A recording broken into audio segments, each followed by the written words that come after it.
Hey all, and welcome to Sportswire. This is your host VJ. With another stream today to talk about the Chelsea Udinese preview as well as the Chelsea transfer window with a very special guest. Of course, we've got Matt in the house. Matt from Australia. We've promised you that we'll bring in a new host. Over a period of every single week, and this week it's going to be Matt for us.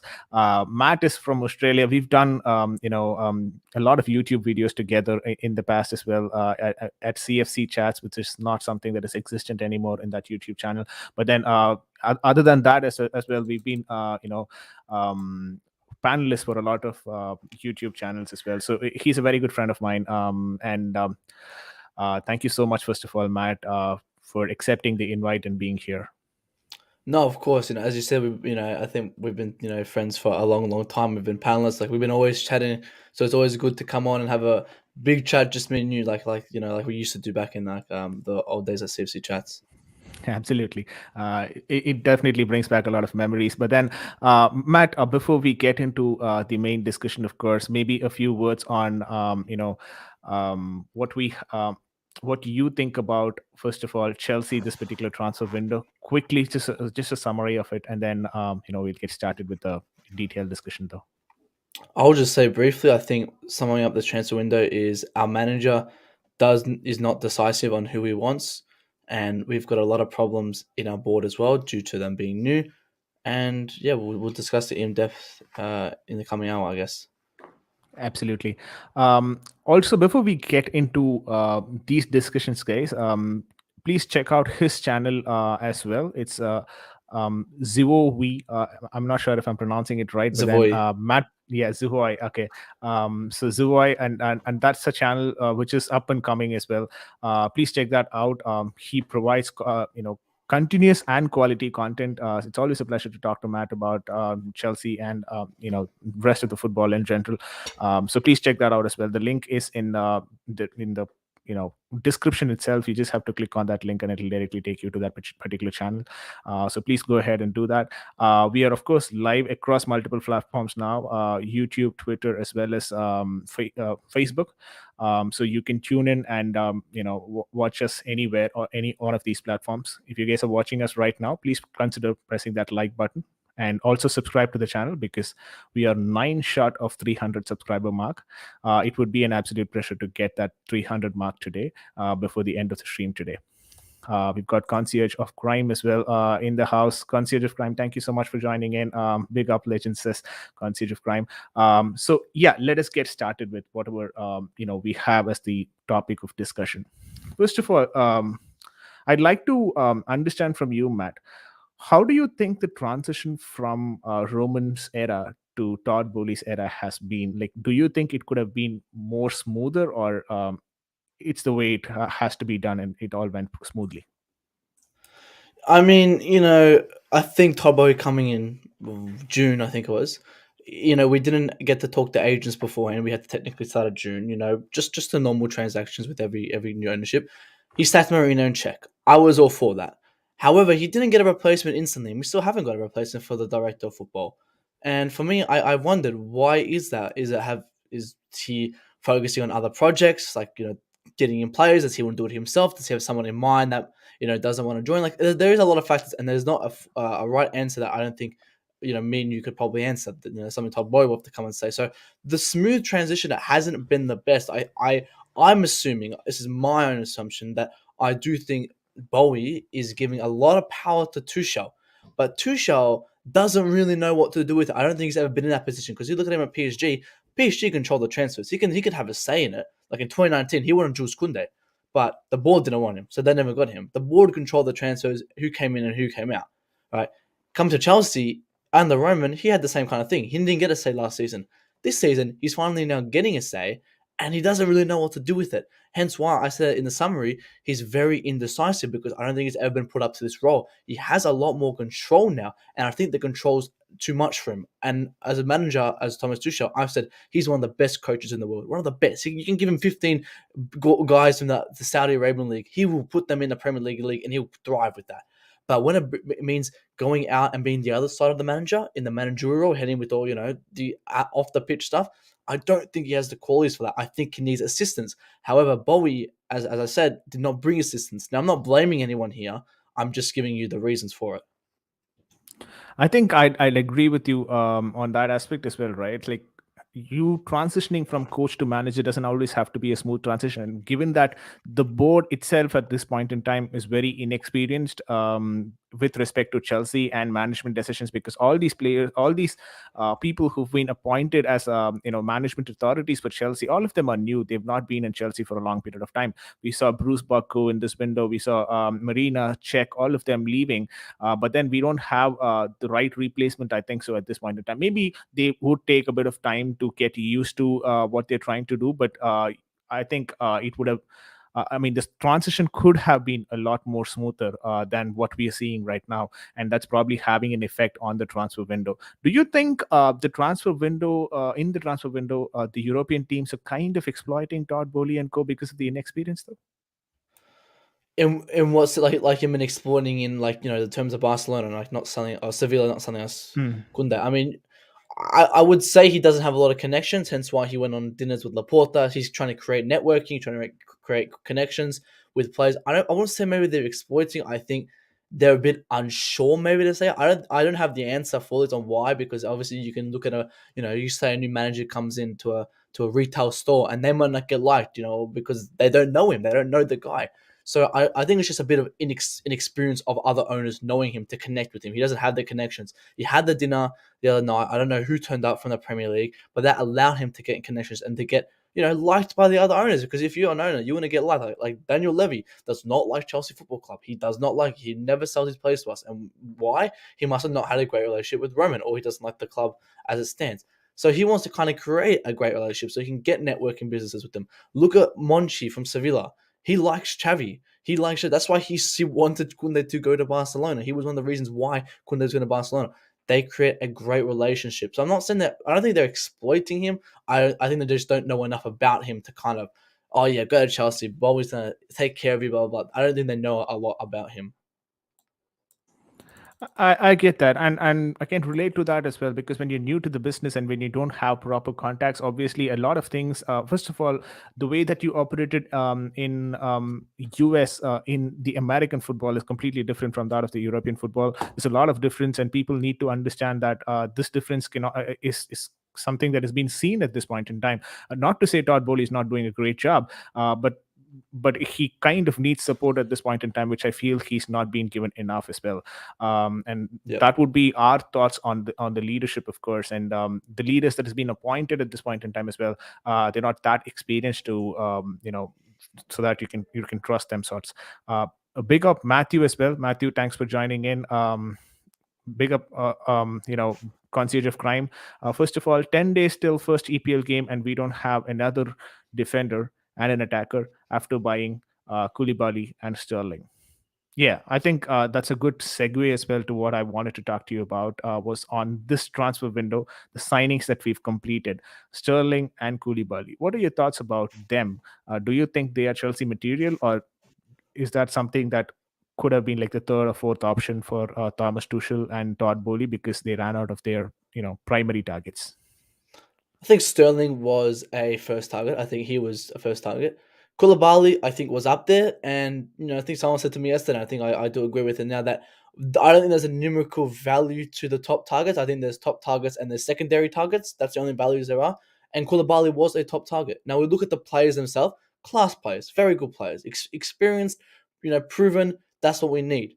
Let's look at the transfer side. However, now these players, Koulibaly and Sterling, were players that no other club was competing with. So it was just up to their primary club. Sterling was already looking to leave because he did not want to sign the Manchester City contract, and Koulibaly only had to fight Napoli, which Napoli would have kind of allowed him only having 1 year on his contract. So if you look at the transfer side of it, it's it's good business, but it's not like we had to fight teams for it. We've lost to Barcelona now. We've technically lost to PSG if you can consider Mukiele. I wouldn't really count them, but we cannot compete with teams. Basuma, Richarlison, there's a lot of other players we did not kind of compete with. So I would say that these signings, they're great signings. Tuchel definitely wanted them, but over the transfer side, they were not hard players to get. it's not taking away the fact that they aren't good players. They are fantastic players, and I'm really looking forward to seeing Sterling in there. I think he needs some help. I think he needs some more creativity there. I don't think he can do it alone. If we want him to score 30, 20 goals this season, we have to help him out. If we want him to score 10 goals, 11 goals, yeah, he can do that, but he's not going to be able to do it all. He's not going to give 100% without another creative attack. Koulibaly, I would have liked either or Dulit Koulibaly. I like to prefer Dulit because I wanted more of that leadership presence. However, I do like Koulibaly because he is experienced. We need experience in the back line to replace Thiago Silva. If we were going to get Delict and Kunde, it wouldn't have been the most experience, coming forward after Silva left. So Koulibaly's there. Chelsea are not looking to resell Koulibaly. Their plan is to keep him like Thiago Silva did. So both good players. Yeah, that's a good point that you made as well. They're trying to keep Koulibaly for the imminent future. Once Thiago Silva leaves, the kind of experience that Koulibaly holds will be very key for this defense as well. And I believe a youngster would be possibly looked at from the Chelsea's end to play as a rotational player, be it this season as well as the next season. That's the reason why we're going for transfers like Jules Koundé, Guardiola, and all 22, 23-year-old transfer targets, because it would make a lot of sense to rotate with both these players. You could not expect them to play the 60-yard game that you have throughout the season across multiple competitions that Chelsea is involved with. Mm-hmm. And that's probably the reason why they're looking for a youngster, which makes a lot of sense as well. But who that person is going to be and how much of a responsibility can they take once the Koulibaly, once Thiago Silva is being phased out and Koulibaly becomes the primary, our primary defender.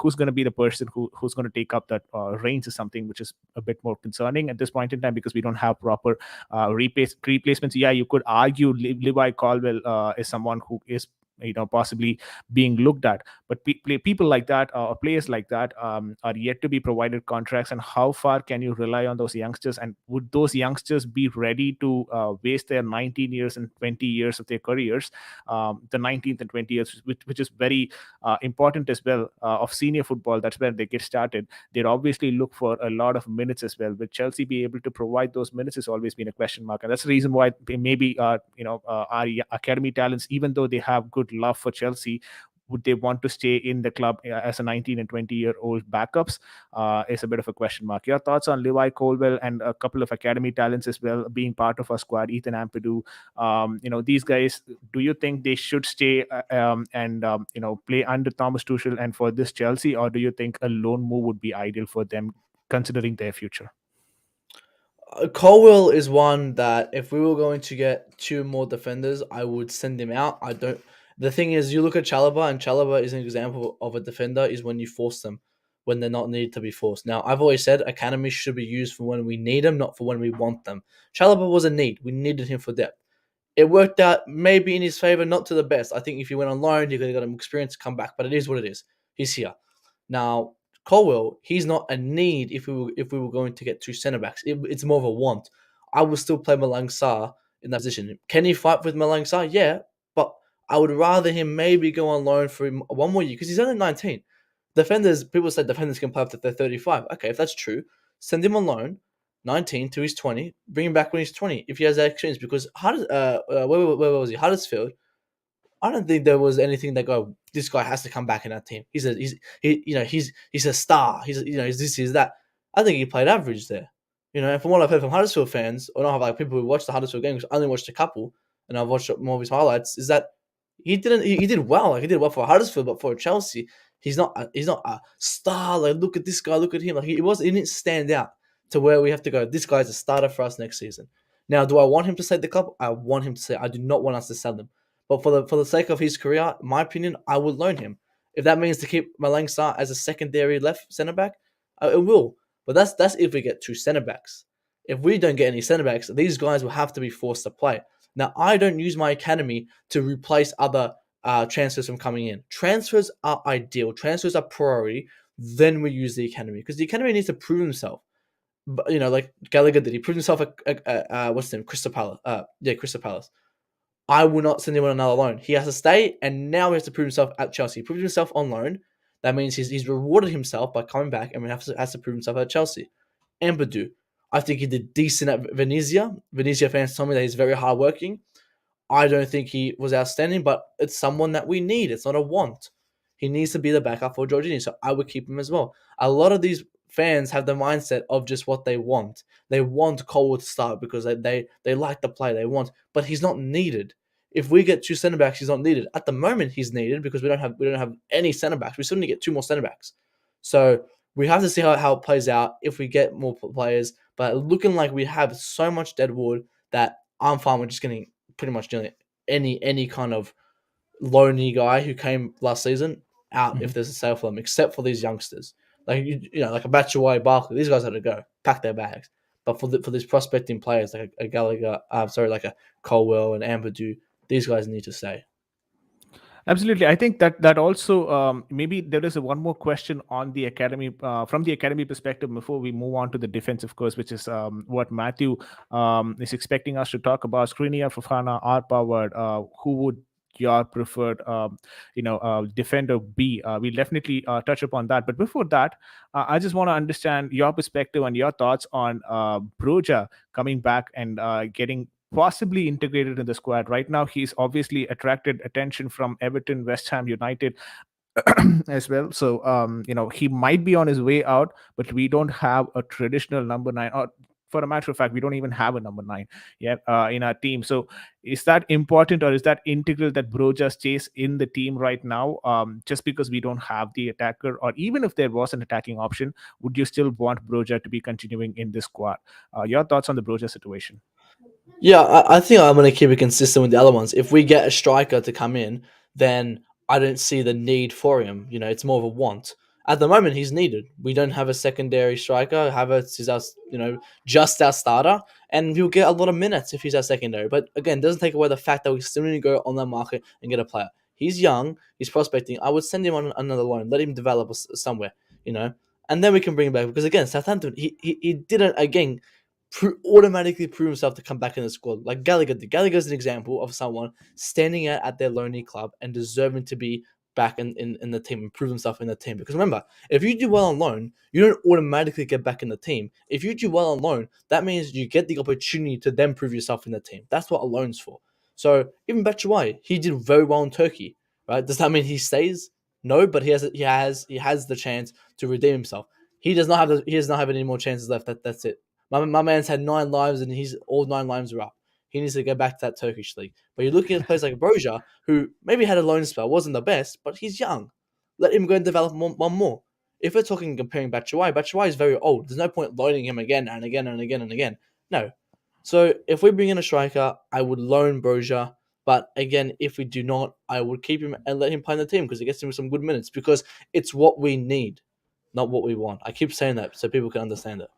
Do you think injury is a bit concerning when it comes to the academy talents while they transition back? We've seen that with Reece James. We've seen that now with the Broja as well. But during his days in Southampton as well, he was, though he was a very good product whenever he played on that pitch, he did pick up a couple of injuries in that year. And now all of a sudden, the preseason injury as well is keeping him away. So do you think injury and Cobham right now is a bit of a connection that you'd like to make and you still want them to transition better than they're already doing right now, or that is something that is bound to happen when they transition to the senior team because they're playing with top talents across the league? The thing with the injury is actually very concerning because he isn't the oldest guy. He is young, so it questions to me how he will go. You said like Reece James possibly develop. I would say he's probably not injury prone yet, but he kind of he's maybe becoming injury prone. We hope not. But someone like Broja, that injury is concerning. But what was the second part you were saying? That to the point of how he would implement it with the seniors. When they transition to a senior team, maybe the injury is probably because of that. Do you think? Because they're What playing was that? What was against that? big lads, of course. Bitters. So what was that? No, I was Hang on, wait, asking wait, maybe. wait. Sorry, hang on. One second. Sorry, hang on. Yeah. Sorry, hang on. Like it's like getting static. Try again. Can you hear me better now? Yeah, there we go. I was just in like. Oh, is There, it? it's all good now. All Should be right. all good.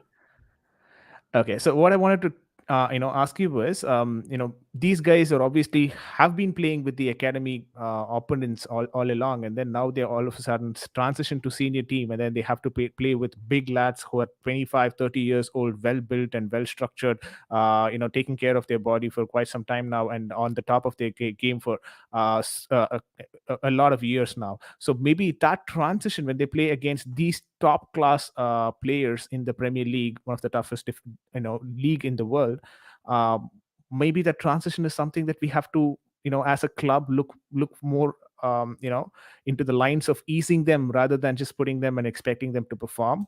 Because the way that loan spells in championship helps is that they get them that durability, right? They play a lot Mhm. of games, the durability increases, and they have a hefty season. That's how slowly they progress. Right now, that is something that is a bit missing. Even if they kind of play in the championship, then they're progressing into Premier League, and then coming to Chelsea is something that should be the ideal case. But then we kind of skip that Premier League loan sometimes. Do you think that could possibly be the reason for these injuries as well? I mean, yeah, but you could say that Broja maybe the step went too high for him, like the bar was too high. We didn't ease him in, like as you said, championship or like Ligue 1 or something like that. Maybe that jump was too much for him. I don't think every player that jumps bad for them. I think some are good. It's good given that experience. To start from here and then end up here within 2 weeks and then thrive. But the way of life is you go from level 1 to level 2 to level 3 to level 4. You don't jump from level 1 to 4 all the time. But there are the exceptions. Bro's just not the exception.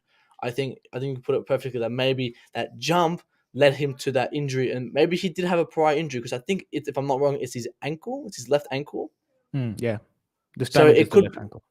yeah. So wait, was that the same injury he had at Southampton as well? Was it his No, ankle? that was different.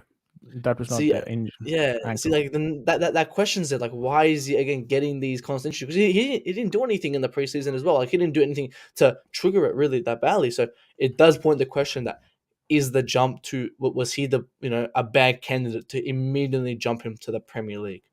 Mm, I don't think that mm.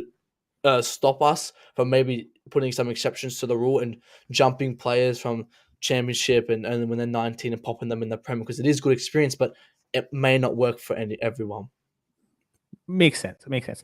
Slowly digressing from this topic about talking of our academy players, we move on to the 11 that's going to be on the pitch, and we'll probably discuss it from the bottom, of course, the goalkeeper, and then we'll move on to the defense, and then we'll talk about the midfields and the attackers as well. Anyone who's been following Matt for quite some time knows that he is someone who favors Kepa a lot, and it's almost like a saga between Kepa, Matt. They almost have a special relationship, and he keeps supporting Kepa for a long time. And right now Mendy is not possibly on top of his game, which is probably the time for him to bring about his agenda on Kepa, which I'm not gonna right now hold on to that, and I'm still going to be expecting a fair answer from you. But this is a question from Concierge of Crime. He's asking, is it time for Mendy to hold the bench and the redemption of Kepa taking place? Your thoughts on that? So I've always said Mendy's our first keeper. I've never, but I've always been upset that Thomas Tuchel never gave Kepa or even Bettinelli. I don't care who it was, someone else a chance. My thing is that I want to see Kepa on that pitch for a consistent amount of games, because I want to see how someone like Kepa can possibly compete with Mendy. He did it back in January when he went to AFCON. He did it, for these FA Cup games and all that. You could say that they're bad games, but he did the job. I'm not saying that I want Mendy out of the team, but he needs to be watched. He needs to be lurked because he has not been very well.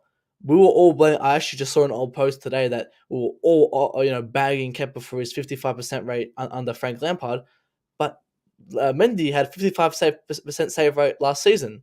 So Mm. it questions me. Let's keep the same consistency. Now, if there's another keeper that comes in instead of Kepa, I'm fine with that. But he has to be the same standard. I don't want to go for an 18-year-old from Chicago Fire for fuck's sake. Like, we need someone who can match Mendy's level. On the market right now, I would have taken Areola, but Areola's done. It's gone. I would have taken a Navas because Navas is now secondary PSG keeper. I would have taken him.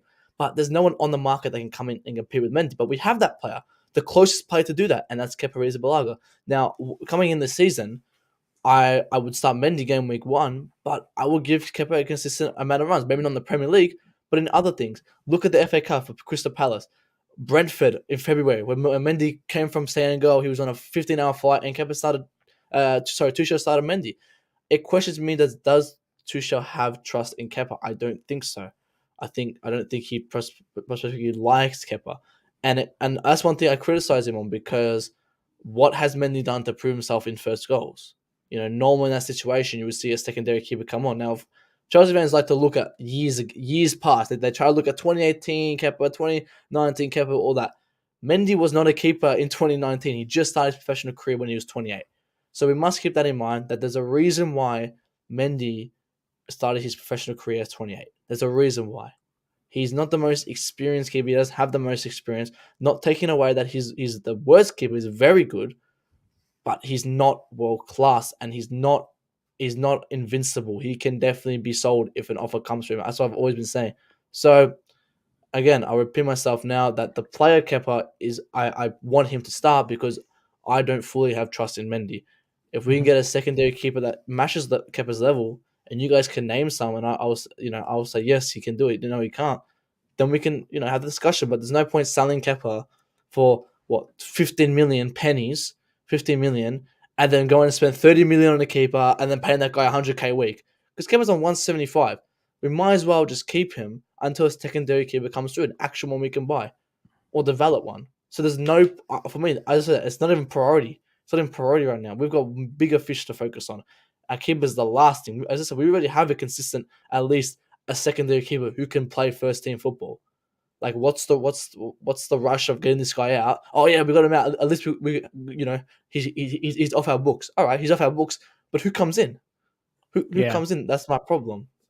No, when people talk about Kepa, immediately this is the problem that they have, right? He signed a long contract, which means it becomes difficult for them to, move him along. At the same time, he is on 175k a week, which is pretty much, higher in terms of the wages if you look for a goalkeeper.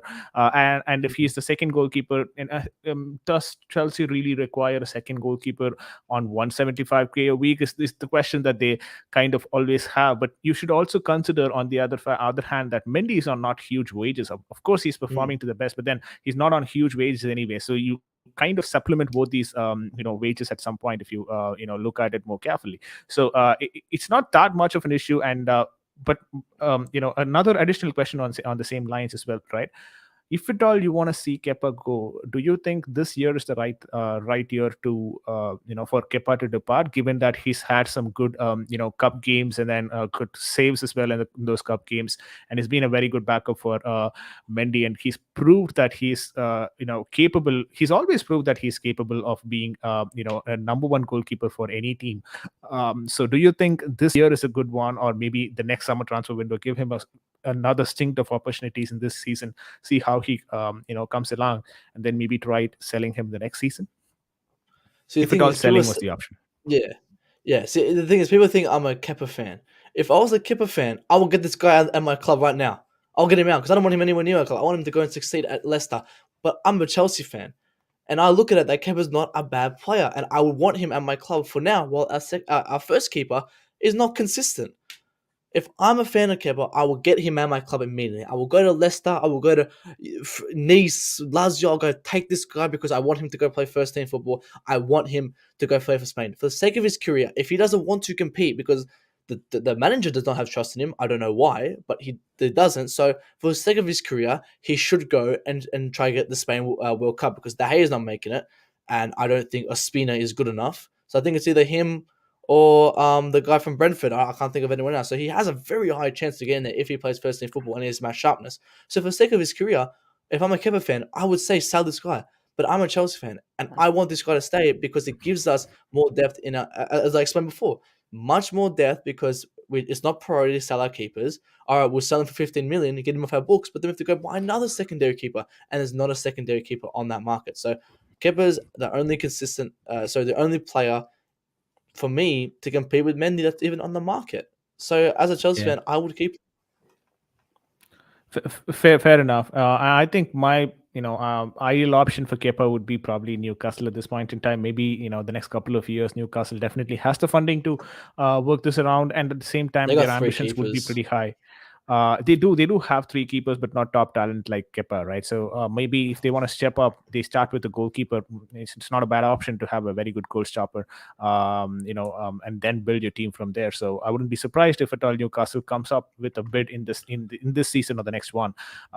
Depends on how they want to actually build their team, though.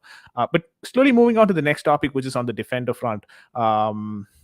Chelsea's defense has been historically good in the last couple of years that Thomas Tuchel has come in. He's managed to put up a very resolute defense, which can challenge any top teams across Europe and across the world as well. But in the recent days, with the departure of Antonio Rudiger and Christensen, we definitely have a hole in the defense which needs to be filled as quick as possible. Having Marcus Alonso and Azpilicueta on the books right now is also a bit of a struggle for us because we don't know if they're going to be ending up in a different club. Given that there is a strong interest definitely from Barcelona, but how far is it going to be practically feasible for them to move in the next 4 weeks is a bit of a question mark. And given a sour relationship between Barcelona and Chelsea at this point in time, I really find it hard. To believe that we'll be able to send both Azpilicueta and Alonso out to Barcelona, which is on the wing backs, of course. But then let's probably go to our centre backs and then probably move on from there. Skriniar, Fofana, and Pavard, like how Matthew questioned, who would be your preferred choice? Pavard obviously does not have Premier League experience as much as I know, part of Liga One. Definitely he's done a very good job. But Fofana, 75 to 80 million is what he's being valued at. Leicester City product, 6'3", standing tall at 6'3", is a very physical defender as well, and has got an aggressive attitude as well on the pitch, and then off the pitch he seems to be a very good guy. But Brendan Rodgers is having his hopes high for someone like Wesley Fofana. The problem is he has his contract until 2027 as well, so it's not going to be very easy for us to get him over the line for Chelsea. But Chelsea, if they are in a panic mode, we've all seen how Chelsea can operate in the business. Of course, this is a different leadership. I'm not sure if we will do the same thing, but if the history has taught Chelsea something, that if when we go to the business panic front, we just splash the cash around and get the players who we want. And Skriniar as well seems to be a very legible option, close to around 50 to 60 million, but can be negotiated even further. But I'll leave it up to you to call out your options: Skriniar, Fofana, or Pavard. See, this is option 6, 7, or 8 right now. This is option 6, 7, 8. 1, 2, 3 is like Delict, Kunde, Kempempe, blah blah. So if you give me these three lists, I would take a Skriniar. I don't mind the Fofana. I don't want a Pavard. But again, I've always said that we are not a club to demand players like we used to right now.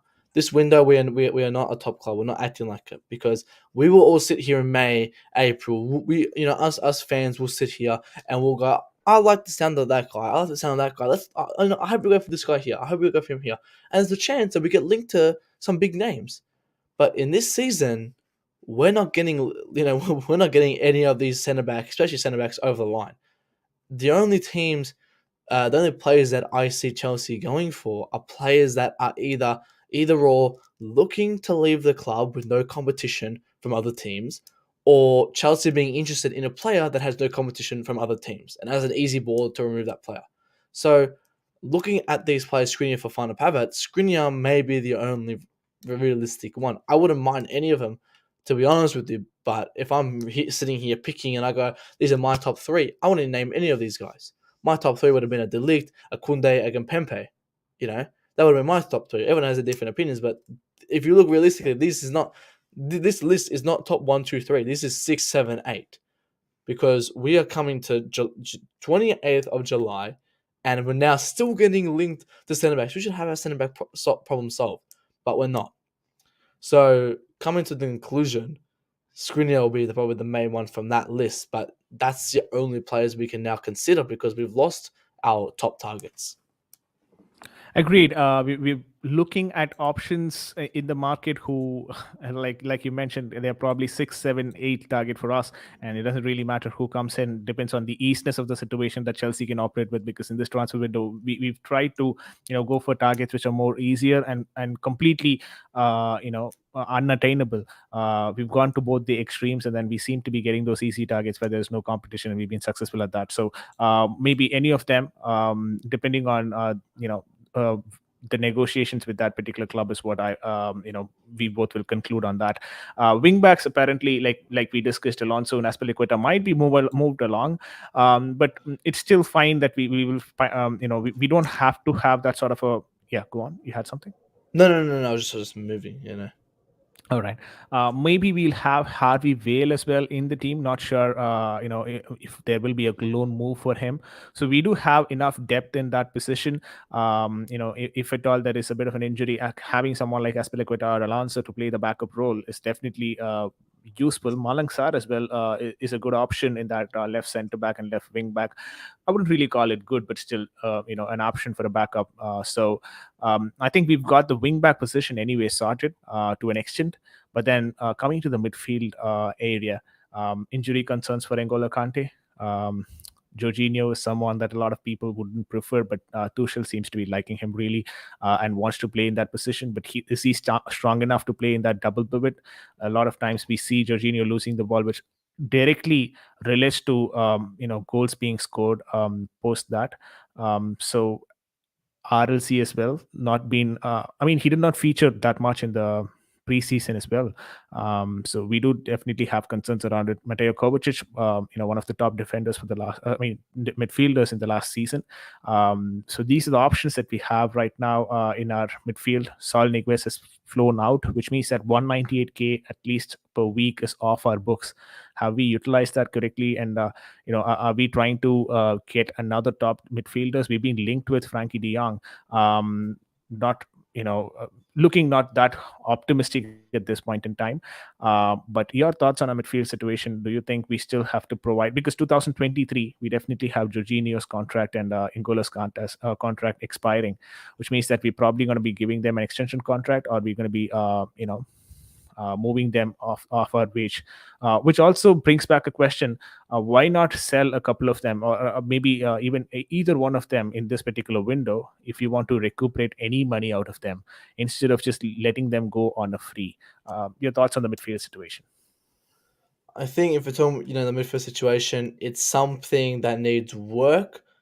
Doesn't need work at this very second. Well, yeah, it does, but I would really focus on our defense first, and then go to our attack, and then our midfield. If we're saying some numerical order, but our whole team needs work. Nothing can deny that. But our midfield, you're exactly right. With the point of Kante, Jorginho contracts ending, I'm a fan. I'm a massive fan of Jorginho. I think Jorginho is a great player. I think he'll do. I would keep him this season. I would sell Kante if an offer comes from him. I would sell Jorginho if an offer comes from him. But look at the players who we're linked with. We're not linked with any midfielders. You said Frankie de Jong. I think realistically, but this window should be realistically, but it's not. Frankie de Jong should be leaving Barcelona because they can't. They have to sell Frankie de Jong if they want to register their new players. Christensen's not even registered yet. And so Frankie de Jong needs to leave. So realistically, it should be a high option. It should be a very easy option to get because he only wants to come to a Champions League club. He doesn't want to go to United. He doesn't want to play Europa League. So, but again, this transfer window is not anything realistic. This is all rubbish. This window. So coming to Kante and Jorginho, I will give them extensions. Apparently we heard November, but it might be too late because they come November they go, nah, I'm leaving for free in another year. And Jorginho's agent's been pushing Juventus for years since Lampard days. As when Lampard was disrespecting Jorginho, his agent was saying Jorginho doesn't like Chelsea, wants to go to Juventus, blah blah blah, putting words in his mouth and all that. So this agent wants him out of there. Kante is another one where he's the guy who's not fussed. We all love his smile, we all love this and that. But this guy has to be a footballer at times where he goes, yeah, I want to say him and make decisions for himself. So I don't know. Kante's a weird one. It's just like he's just there. He's there. I don't see him progressing. I would sell him. I think he's a fantastic player. I hope we can get the best out of him. But it's looking like we're gonna let these guys go for free because we are seeing a repeat of Christensen and Rudiger again. We'll just let the guys go for free. Now, I don't really rate Christensen, but we should have definitely not signed him for free. Because these guys played very decent for our team. Rudiger was world class on the Tuchel. You know, in a back three, we should have got at least 65 million for him. So it's just embarrassing work again from our board, Marina.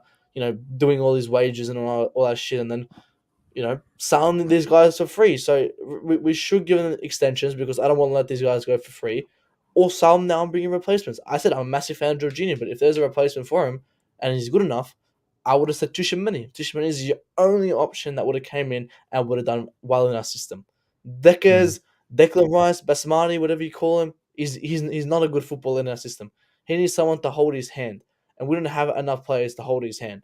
So I will not get that player. Frankie De Jong, he can play as a six. People say he can't. He's a defensive midfielder. He has defensive attributes. That's all you need as a midfielder. You teach him the positioning in a new system, he'll work to it. But he has defensive qualities which a midfielder will need if you want to play CDM. So I would take it, De Jong.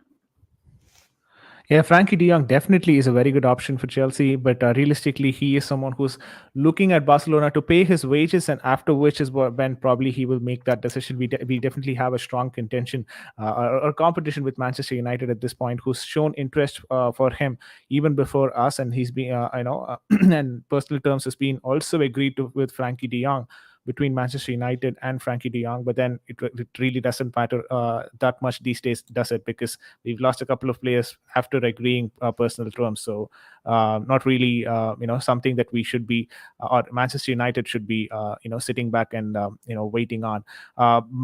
Matthew also goes on to say if Aspi leaves, then I think Pavard comes in as he can play right centre back, wing back, and right back. Basically, he says he's versatile, and Pavard would be a good option. But he again is not prem proven. I'm not being very critical of the other leagues here, but then getting someone who's not prem proven above 50 million, Yeah, 60 million euros would be a bit 26 of a as well. risk. Yeah, he's 26 years old as well.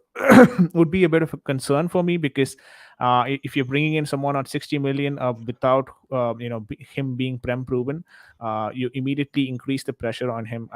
Not just that, but also there is a bit of a risk involved in that as well because he might end up like a Werner as well. The Um, thing is as well with I always say print proven as well, but if you fit the system and you fit the mhm. manager system, you'll succeed instantly. Look at Diaz, Jota; these guys fit the system. Now, Yeah. Pavard is a player that I know Tuchel would love because he's versatile. He can play left, centre back, right wing back. He can play everywhere. I wouldn't mind him for his positioning. As you said, I'm always afraid of that Bundesliga, tax as I call it. I was saying before, he's definitely not an option I would ever say. I would never go, yeah, I want Pavard. But if we're, as I said, we're a mid-table club at the moment. We're acting like one. If Pavard, if we're linked with Pavard, I will take him because we're not going to get anyone better. For the right wing back position, I want someone to be a rotational player with James. I don't want the right wing back position to come in and then to force Reece James into a right centre back. I don't want that to happen. If anything, Pavard can play right centre back. So it wouldn't be the worst option. It would be great for Tuchel's system. I know Tuchel will love him. And as we've said since June, I will back what the manager wants. And I know this our manager will back this player. Mhm. Agreed, and I cannot, probably disagree on that. Made valid points as well when it comes to Pavard, Matt here. Also, we'll quickly. So the next 15 minutes is what we have on the schedule. Matt obviously is a very busy person, and I have to leave as well today. So so we'll make it a 1 hour stream, and next 15 minutes we'll be talking about the match preview and also on the Chelsea attack. So moving forward right now to the Chelsea attack, after which we'll do the match preview. Um, Sterling, of course, is a very good fit in Thomas Tuchel's system, at least what I'm hoping for. Lukaku obviously has an option to increase his, loan for another year. So that's something that is a good sign for Chelsea. He's not coming anytime sooner. We've got Broja, who might play this season. Apart from that, Timo Werner, Christian Pulisic, Cho, and also Hakim Ziyech. Hakim Ziyech seems to be very much out the door right now to AC Milan. I think there is some final paperwork pending. We still have to wait for the here we go from Fabrizio Romano or the club in itself confirming that Hakim Ziyech is leaving. Mason Mount as well and Kai Havertz are another top talents that we have in the front line. If you look at it from a sheer number standpoint, yeah, it seems that we are overloaded with the attackers, but none of them provide a difference in the way that we attack, and that's the reason. It's been a bit concerning for a lot of Chelsea fans. Of course. Your thoughts on our outgoings for this summer transfer window when it comes to Chelsea attackers? Sell them all, except for Mason Mount and Sterling, obviously. Kai Havertz is a major one. This guy, if you spoke about him last season, you would get absolutely, serrated with hate. Oh, he scored the Champions League goal, blah, blah, blah. Take away the Champions League goal, which was an open goal as well. He did well, still good goal. Take away that. What has he done for us? I think Havertz is one to look at. I need to see physical numbers from him. I will give him this season because we don't have anyone else to play there. Yeah, for sure. But if there's an offer comes to him, I will get him out that door. I will get him out that door. It's just like any other attacker. Werner is finished. Werner is finished. I don't want to hear any more of them. He is finished. Cho needs a loan. He needs to go on loan. He does not need. I don't want to see him in a Chelsea kit next season. Ziyech is already at the door. Pulisic, this is his last season. So our attack, yeah, you said we have, as you said, we have the numbers, but our attack in general is absolutely shambolic. It is a mid-table attack. It is the second worst in the top six, and I do not want to see this attack going in next season. But it's looking like we are. Mount, Mount, who's not an attacker, being our best attacker, he's a midfielder. It just says it all. It says it all. How bad our attack really is, and we definitely need work on that. It's embarrassing, man, but I think, yeah, Almighty Blues as well is in the house. We've got Super Tommy Tuchel as well. Thank you all for joining in. Of course, please check out Almighty Blues FC. He has a channel, 4,000 plus subscribers. He's an up and coming channel in the Indian community. Fellow Chelsea fan. Please check him out as well. So he's asking, have you seen this tweet? I believe it's a tweet from Simon Phillips on. I think was it on Mahale or someone? Just a second, let me check. yeah, Mahal is the new the new transfer of the day. It's the new news. Who was it yesterday? Kunde to Barcelona. The day before it was Dumfries. Every day we're getting linked to a new player. Yeah, almost like we've been linked to 20 odd players this particular season. It's either one. It's either one. Journalists are just making up headlines, or number two, Tuchel has no idea what he wants. All right. Now we have another question from Matthew. Since we're talking about the attackers, we'll probably prioritize that question first. Again, a pick one. Osimhen, Depay, or Rafael Leo? Beggars can't be choosing men. I'll take any. They're still better than our attack. If we're looking in the future, I like Osimhen from Napoli. He's not leaving though. I would take a Depay. I would take him because our attack is that bad. I don't care if he's back or just get him on cheap wages. But again, I don't even want to help Barcelona. So the best option would be Leao if we can maybe use a deal for Ziyech. But again, beggars can't be choosers. I would take a Wilfred Zaha if I had the opportunity to right now. Like our attack is so bad, the bar is set so low that anyone coming in would fix it. Now, will they dramatically fix it? I don't think anyone in the market can come in and score 50, 40 goals for us, but they can definitely improve it. I'm not going to take level 1 and jump to level 10. We'll start slowly and build up. I'm not saying to go for players, who are absolute garbage, but players who have at least shown something, shown some quality. These players you've mentioned on the screen, and includes Zaha, have shown that they are decent players. Zaha is a great player. Zaha's, I said this the other day that we are a very soft team. We are very soft. We're weak. People play against us and they start laughing. I hate being that team. Zaha brings aggression. He's scary. You're going to fight with him. He's the first one there. We need that. Even Depay does that. We need that. Our team is full of soft people, and it's not just about the play style. It's about the mentality as well. And our mentality is very weak. If you can allow a player to not play a final because he has a sore stomach, that sums up our mentality and how bad it is and how we are letting these players get away with it. I want players to come in and give them consequences for those actions. and Zaha, a Delict, Mhm. leaders would have done that. Leaders, or not even leaders, disciplined players. So anyone who is better than our attack should be coming in. I would take pretty much, and that's pretty much Yeah. anyone. Yeah, at this point in time, like how Matt has eloquently put it, beggars cannot be choosers at this point in time. Whoever comes in, whoever is ready to come in, I think we'll still prefer. Super Tommy Tuchel. I'm not able to find this tweet from Roman Molina. Would you mind sharing the tweet Ooh, comment here? Uh, I'm we'll wait. I'm we'll waiting check that for. out. I've said a VJ. I'm waiting for Roman Molina to come out with something because this deal. I'm telling you, this deal is not legit. Oh, Oh, please tell me it's on Kunde, man. Please, I'm telling you, this. yeah, it's I've on been Kunde, it saying it. seems. It better be because I'm telling you, this deal is not legit. It's not. I don't think that's how you spell his name.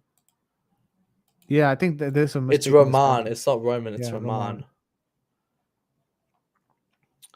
Um, he just said quite a random Chelsea. He said Tuchel did not want the player. Yeah, that's something that we all knew, right? Anyways.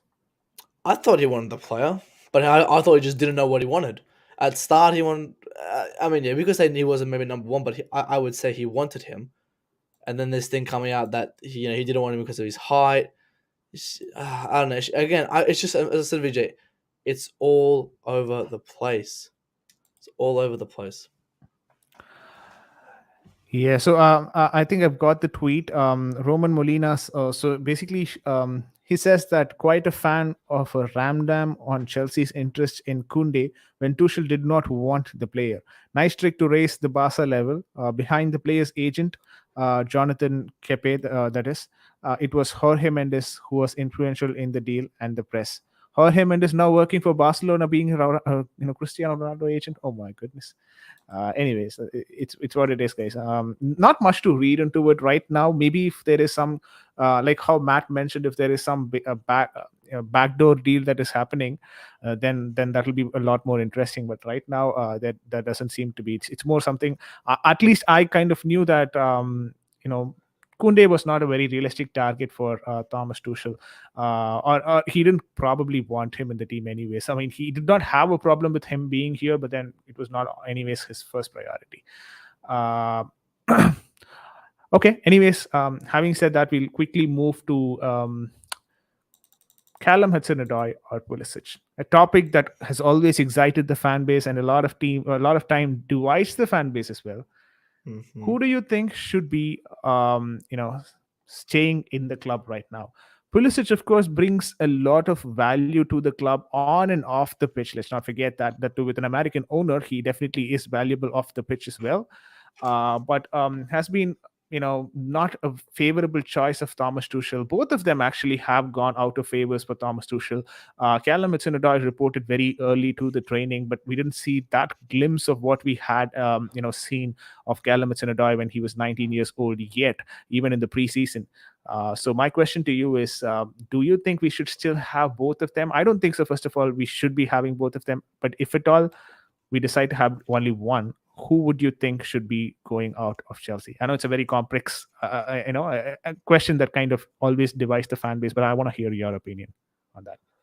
And I'll say it's another example of when you rush an academy player. Look at Hudson Odoi. He was rushed. He did not 4 goals, 4 seasons.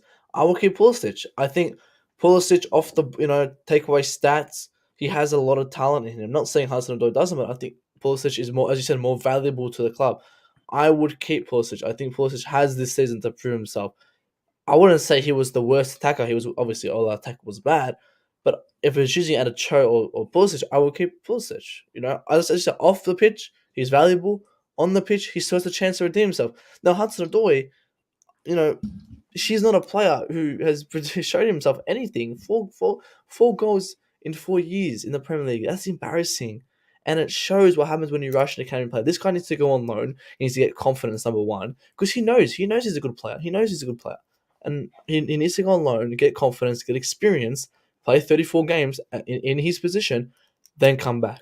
Because we just assume people don't understand that loan is very important. Loaning a player is very, very important, especially for a young age. I think we've because there's so many loans that's happened in our in Chelsea's career and all that, that we just we deflect how important a loan is. We don't just send a Mm, player on loan just for the sake of it. We send it to improve himself, and a player needs to mm. take up the advantage of it. Cho needs to go on loan and prove himself for a whole season. And then, as I said with Gallagher, if he proves himself on that loan, then he has to come and prove himself at Chelsea. I will keep Pulisic though for the Absolutely. season. Pulisic, that's the response from Matt as well, and I will also tend to agree on that. And a lot of people on the comment section as well seems to be agreeing that Pulisic kind of deserves another season. Anyways, there is an American owner in the house, which means that he's going to get the support that is required from the Chelsea leadership at this point in time. Callum Hudson-Odoi, a loan move would be ideal, but is there any suitors at this point in time? Chelsea has been struggling definitely with selling Deadwood. Not calling Callum Hudson-Odoi a Deadwood, but maybe he is someone who needs to be loaned out as well. He's going to be one amongst the players in the loan army. So do we have that suitors right now for Callum Hudson-Odoi? Is there any interest from any other club? I'm not sure at this point in time, or it has not been reported anyways from sports journalists. Guys, if you're watching the stream right now, please consider liking and subscribing to the channel. We are on our way to the 300 subscription mark. We are 7 short of it when I last checked it. So please consider subscribing to the channel, as well as if you like the content, please press that like button as well. Help us reach a lot more people as well amongst the Chelsea fan base. Yeah, this is probably the last question on the Chelsea attack, after which we'll move to the Udinese topic. Historically, this is more on the manager, right? Historically, Chelsea has been a counter-attacking team. We like the way, um, we just like to sit back at sometimes and then counter-attack during those Drogba Lampard days as well. And Chelsea's counter-attack has been one of the quickest in the Premier League to have. I mean, for Premier League to have witnessed one of the quickest counter-attack, I think it would be the Chelsea attack, or at least close to that. It's been that style of football for a long time. Thomas Tuchel definitely has revitalized how the game is being played for Chelsea. A possession-based football, a lot of recycling involved as well, which can be frustrating at times. But then he definitely has, changed the way that Chelsea evolved, in terms of the gameplay. That's probably the reason why he's not able to find a lot of talents from our initial. Setup actually from the Lampard squad that he inherited, who would suit this position, style of play. Do you think this position style of play with huge amount of recycling is something that takes out that flair amongst the attackers and keeps them more rigid in the system? Do you think that's something that has got to do with Thomas Tuchel, or maybe not? I think look at the play style. It's not the most difficult play style. We look at trying to think of an example. Bielsa's. If Bielsa's technical style, it's very difficult. It's very hard to get to the advanced level. Tuchel, that's not the. I want to say that's the most hardest technique to encounter.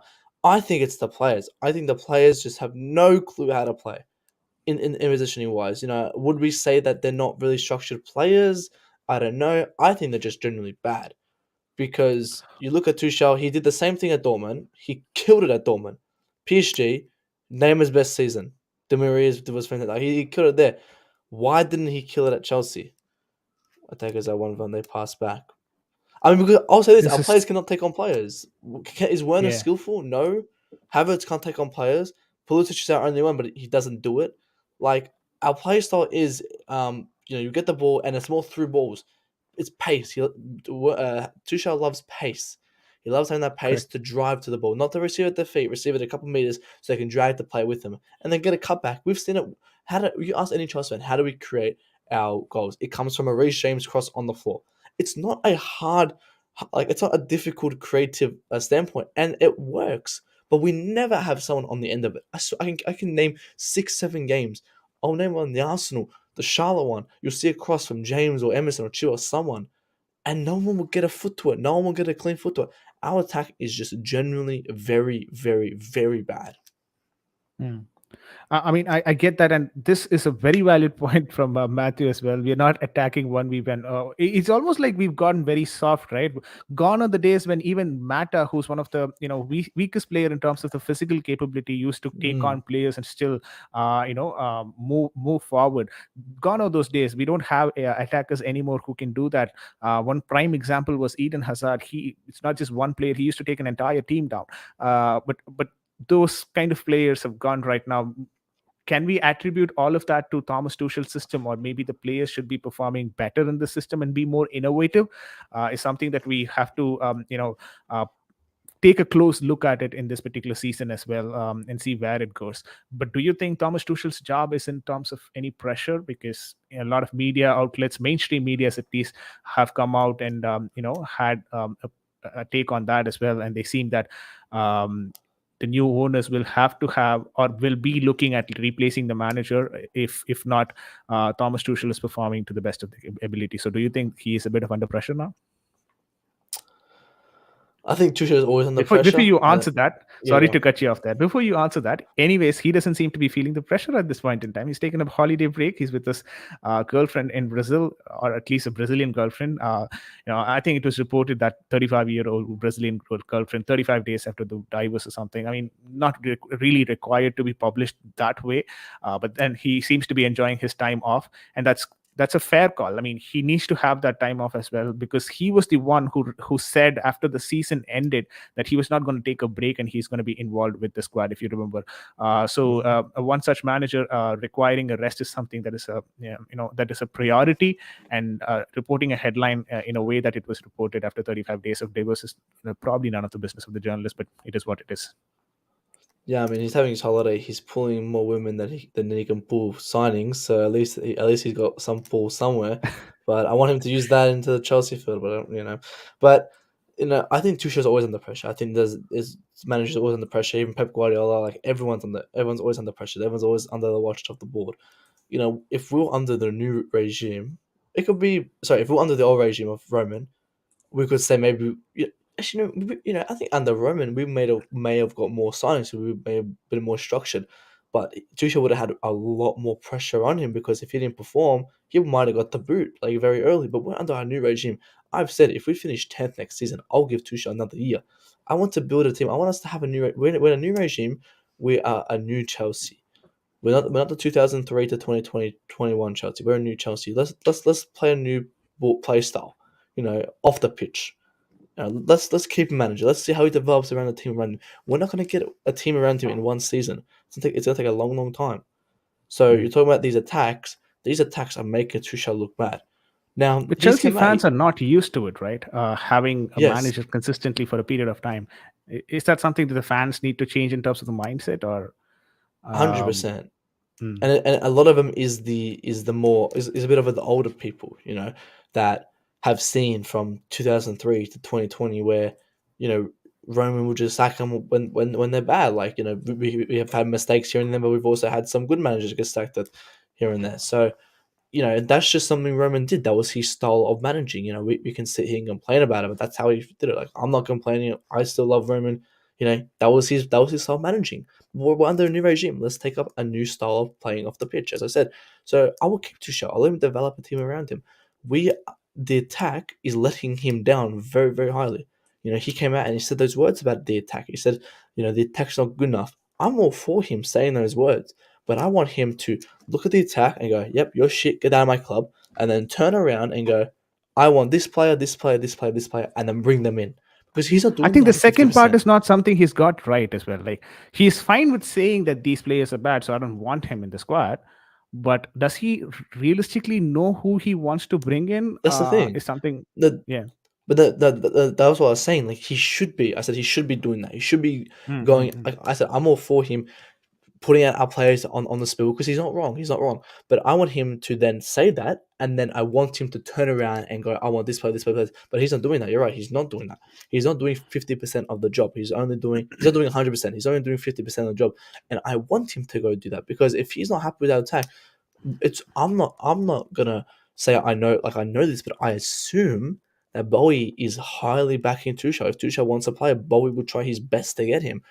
But Tuchel comes and just rejects Ronaldo after looking at our squad and goes, "Yeah, no, I don't want Ronaldo." Like I just don't know. Like as I said before, beggars can't be choosers. If we can get Ronaldo, I would take Ronaldo over Kai Havertz up front. Like Ronaldo's a player. As I said, our play style. Yeah, Ronaldo may not fit at 100%, but he scores goals. People will say, "Oh, he'll steal the spotlight out of all our other attackers." All our other So attackers what? are shit anyway. They're Hmm. shit anyway. I don't care. Like they're all finished. Sterling's our only Yeah. good one. Mount will drop into a midfielder, and Mount's, as people say, Mount's proper Chelsea. Mount will never leave. But Werner, Havertz, Pulisic, Hudson-Odoi, Ziyech, if they all stay, who cares if he takes the spotlight? Who cares? Because these guys are done. So Ronaldo, I would take him in, but as I said, any attacker, man. As I said, he needs to look, he needs to say those words and do the other 50%. He needs to say, Werner, Ziyech, you're not part of my plans, get out. And then he needs to use his other hand and go, I want this player, and drag him in. But he's only using one hand, he's not using Hmm. two. And he needs to start using two hands and a brain. Absolutely. Now moving on to the Chelsea versus Udinese preview. Um, I know this is something that you've all been waiting for as well. So I want to ask Matt as well. Mendy or Kepa on the go? I was like, it's not even being shameless. I'm gonna say Kepa. Like Mendy was absolutely horrible last game. I'm not signing that guy. If Kepa's fit, I don't know if he's fit. We could say Kepa's going to wherever, blah blah blah. Well, he's not at the moment. He might be linked to it, but he's not. Hmm. He's not officially gone. So he's still a Chelsea player. He needs to start. I'm sick of starting Mendy in goals when he's being bad. If Mendy's playing like this, because remember he hasn't even had a good game since February. Like he played. He played while he was playing bad, and he didn't have one good game. One good game. So I would start Kepa for this preseason. Season starts, start Mendy or whatever. I don't care. But this game is a preseason. Kepa needs to start because remember the only clean sheet we've had this whole preseason is under Kepa when he played for Club America in that half. Agreed. And which makes us move on to obviously I'm putting in a 3-4-3 formation. First of all, are you okay with the formation, or do you want to see a different one? Nah, we have to. After last, I've said I don't want to play four. Tuchel likes the three. Play with three. Fans say no. We gotta try four. We gotta try four. We tried the four. There it is. We're not using it again. Back to the three. Yeah, if you're not ready, if you're not fine, if the manager is not really comfortable with it, what's the point in playing a back four? It's Yeah, not why like a force it? given that Yeah, any football team should be playing a back four. Let's do this yeah. only, and then we'll go for a 3-4-3. The center back for a Udinese game.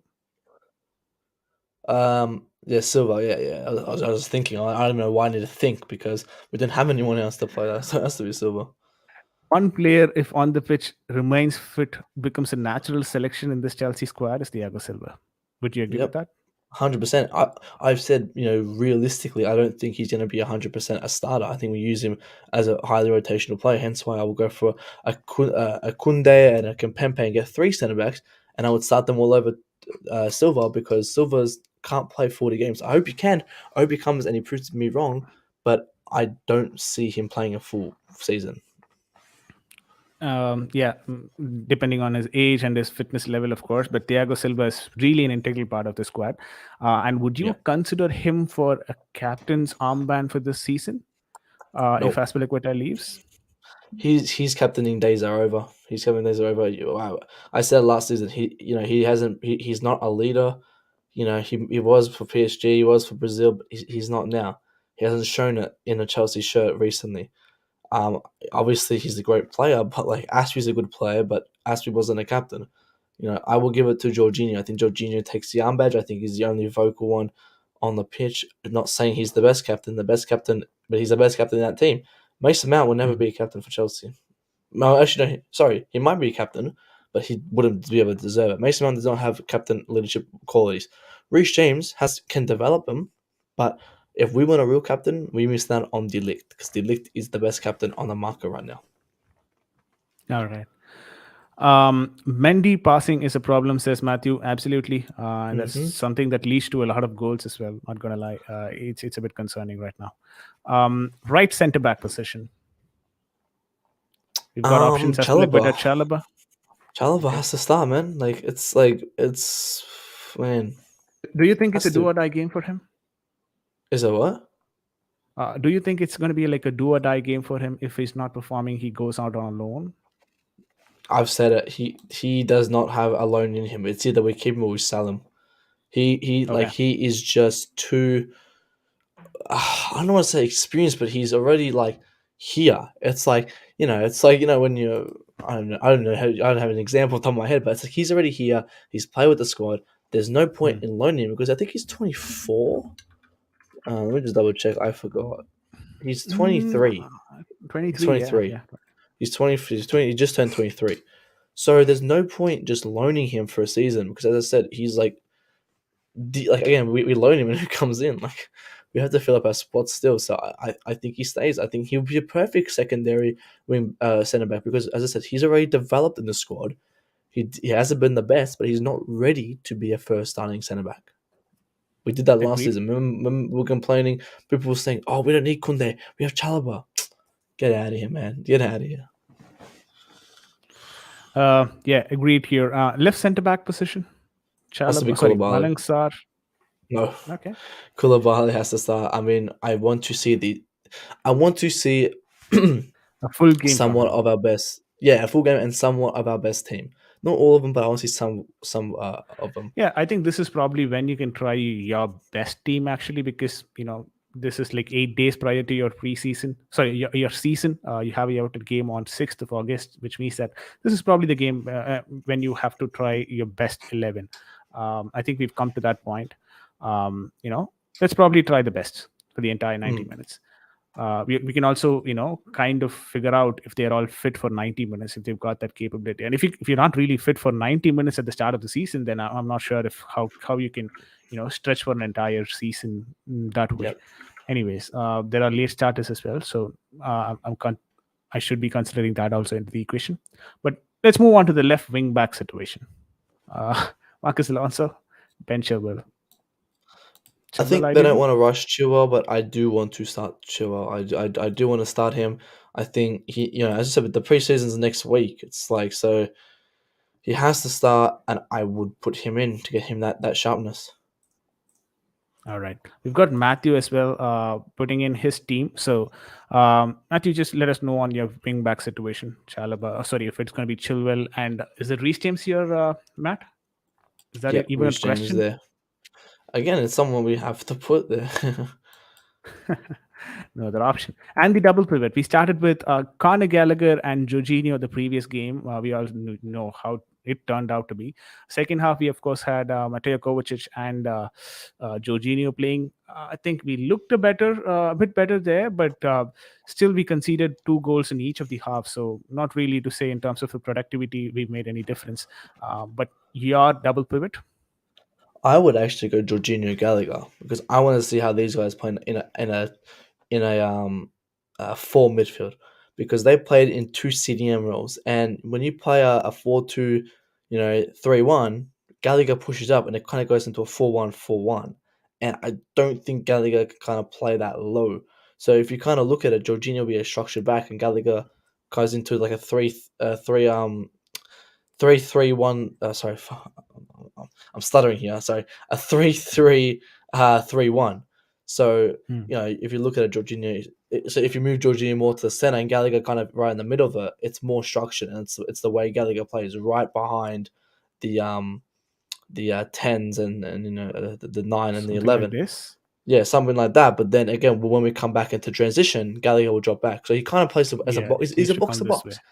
Yeah. Yeah, yeah. He'll start like that, but then if we're on the attack, he pushes up. But he can't play as a box to box, and I want to see how Gallagher presses in that double pivot role because he might be a rotation with Kovacic when Kovacic is injured. So I would start him for this game because again, it's preseason's all experimental. So let's might as well do this now than rather in game week 4.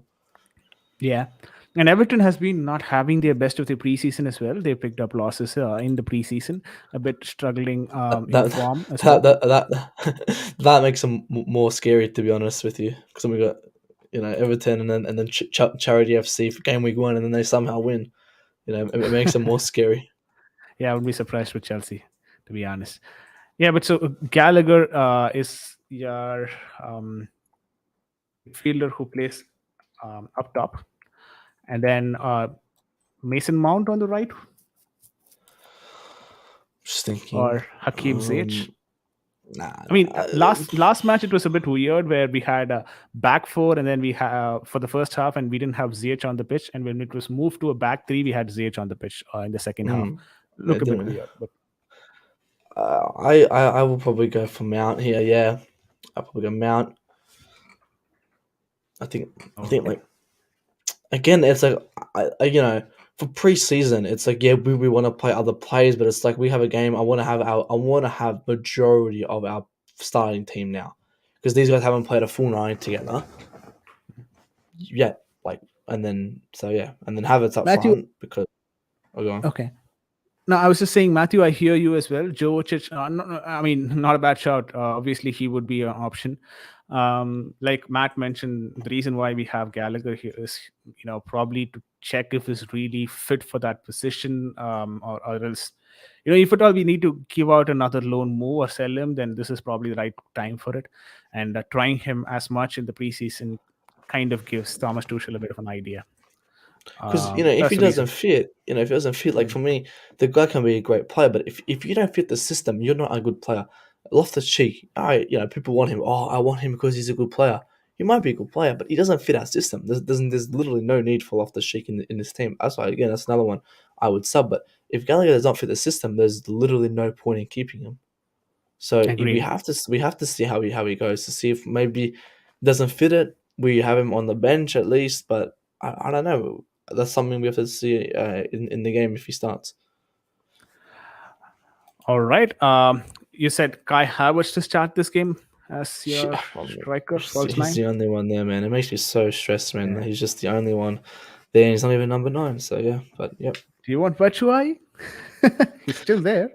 Nah, man. I was, I said Batshuayi's got an amazing physique. Like he looks like a great striker when you look at him at first, and then you see him playing that pitch, and you go, oh my god, the old Batshuayi we know and hate.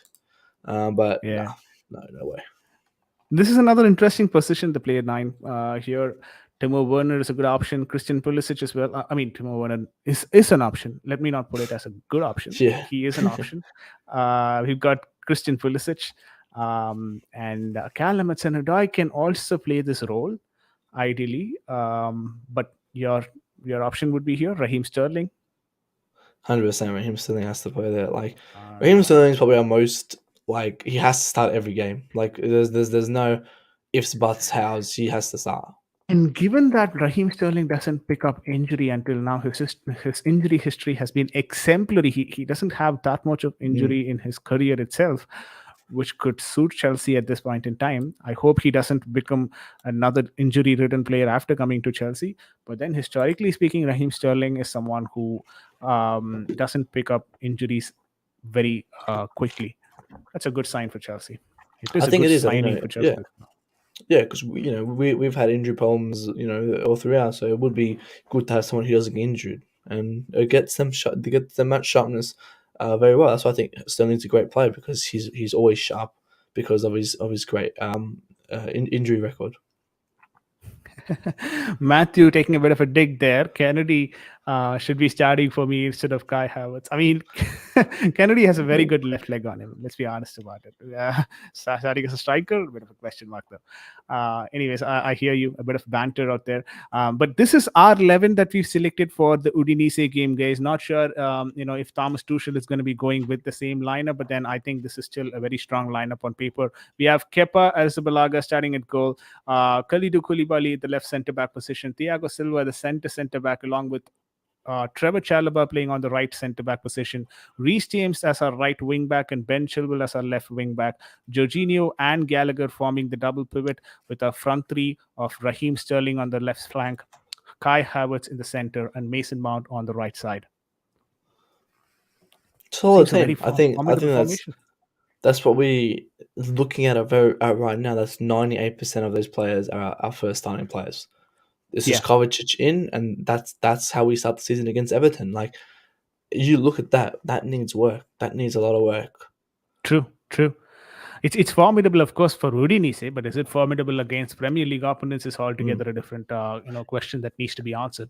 And if you look at this team, yeah, and you say no one gets injured, we Mhm. will finish second in easily, right? But Yeah, this is not fairy tales. It's not FIFA.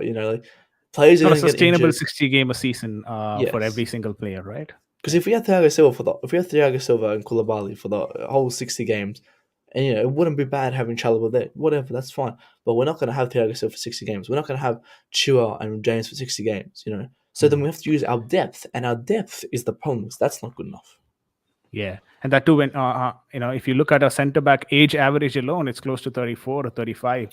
Yeah, it's not looking good. I think we were, at one point last year as well, mocking a different Premier League club. I'm still trying to recollect which club is that, but for having a very old center back, lineup. But right now we are in that position. What is to say, things can change very drastically for Chelsea Football Club, and that's what has happened.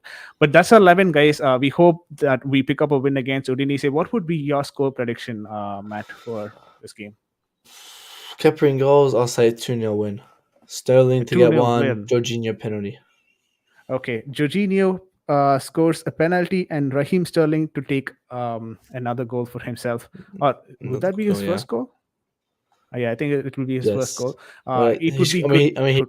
he scored the penalty in a shootout, but Yeah, that doesn't really count. Yeah. yeah, no. I get that. So Raheem Sterling to score a goal, and we'll have Jorginho picking up a penalty goal as well. So Raheem Sterling scores another a goal, is what Matt is saying.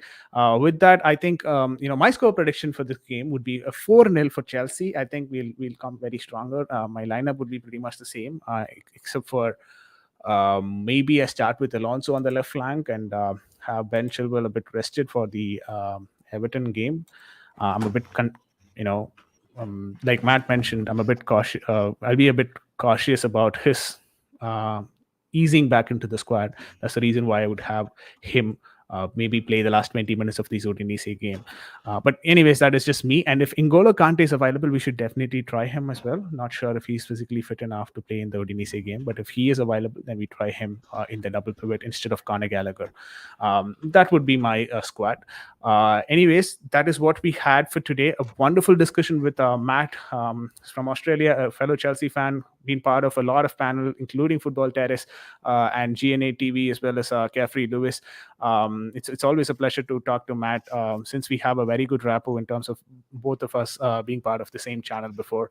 But it was also a very good chat as well, in terms of giving us information, letting us, asking us to see tweets and all that.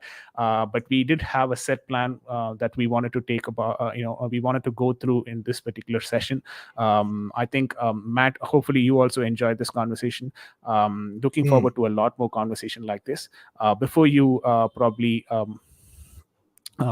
before we actually finish off the stream, do you have any final thoughts on the game, as well as about your channel? If you want to, like, probably let people know where they can find you in all the social media handles, that'll be great. No, obviously, this was a fantastic chat. I didn't realize how quick the time went. I was just looking now, it's an hour 22. I was like, wow, went quick. So we had a good chat. It was a very in depth chat. And it's always good to have a chat, one on one like we used to do. But coming to the game, I'm excited to see who Tuchel puts up on that front line. I don't care about the score. I don't care if we finish 4-0, 3-0. I just want to see us perform well. I want to see us have a good performance and play the way we would play in a Premier League game, because it's in 2 weeks, man. I'm looking at the clock right now. It's in 2 weeks. Time's ticking, tick tack, and we do not look ready. As Tuchel said, we don't look ready. I don't know if that's just a tactic to undermine us, but I will say this to rivals: do not underestimate Chelsea Football Club. When Chelsea Football Club are underdogs, that's when they are the most scariest. And everyone right now Dangerous, are yeah. undermining Chelsea, saying we're gonna finish fifth, we're gonna finish sixth. That's why I put us second or third, man, because we're underdogs, man. If we are always the underdogs, we're always undermined. We are going to succeed. And yeah, you can obviously find me Zvoii, which is in the description, and yeah, you probably see me if I'm ever on other Chelsea channels there. Yep, you can also just click on the link in the description section of this video, which will take you directly to that to his channel. Please press that subscribe button for him as well. I think he is on the road to 1K right now, if I'm not wrong. And 500, we yeah, wish him the yeah, best. there, 500, is yeah, it and then okay? 1K, 500 mark. yeah. All right. So we wish him the best as well, and a lot more shows to come. Hopefully, with us together. I think I'll just read out the rest of the comments as well. Before you leave as well, just please press that like button. It really helps us grow as a channel and as a community as well. It helps this video to reach a lot more Chelsea fans, which is again the intention behind everyone watching the stream and doing the stream from our end as well. Zubair Rahman says that Zubair, I'm seeing you for the first time in the channel, so thank you for making your presence in the channel and your comment as well. The market is a dry nuns fan. Okay, we're gonna panic and buy crap and be stuck with more deadwood. I mean, right now at this point in time, I don't have enough points to disagree with you, so I'm just gonna go ahead and agree with you. We can't We sign. might do We that. can't sign Yeah. that wood if we can't sign any. I don't think we can sign that wood if we can't sign any players. So yeah, it's I think what he means is we sign players who will soon become Deadwood. yeah, I know There what is you're a good saying. potential for that to happen, and I wouldn't be surprised if that happens as well. But guys, please consider pressing that like button and commenting on the channel as well, and also consider subscribing to the channel. We are about to reach that 300k mark. Oh, sorry, 300 mark, not 300k mark. What was I saying? What was I saying? Anyways, so 300 mark, and we are close to, very close to that, like 6 more subscribers. So consider subscribing to the channel. Tomorrow I'll talk to you guys with another discussion, because Chelsea always doesn't disappoint us, help us. They provide us content. We're the content creators, but with Chelsea we don't even have to really create a lot of content, because they supply us a lot of content every Yeah. single day. Happy to be a Chelsea fan in that aspect as well. But yeah, thank you so much, Matt, once again. Until next time, this is Vijay signing off along with Matt from Zvoii. Have a wonderful day, guys.